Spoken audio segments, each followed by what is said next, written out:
২ জনের সংসারে আমাদের পছন্দ ২ রকমের। আমি যেটা খাই ওইটা আমার হাসব্যান্ড খায় না। যার জন্য এখন ২ রকমভাবেই রান্না করতে হয়। আজকে মুরগির মাংসটা আমি সরিষার তেলেই রান্না করব। সব ধরনের মশলাটা দিয়ে, গুঁড়া মশলা দিয়ে খুব সুন্দর করে কষিয়ে নেব। তারপর ধুয়ে রাখা মাংসটা দিয়ে দিব। মাংসটা কষানো হয়ে গেলে এর মধ্যে আলু দিয়ে দিব।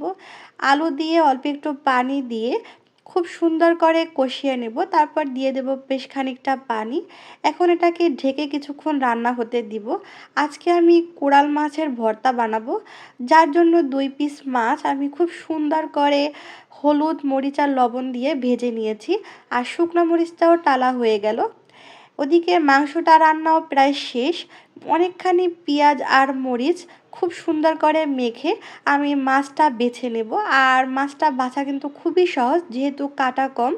তারপরে আমি সরিষার তেল আর ধনেপাতা দিয়ে এই তো ভর্তাটা রেডি হয়ে গেল। আমাদের বাসায় আমরা ইদানিং লাল চালের ভাত খাই। ভাতটা কিন্তু খেতে মজাই লাগে।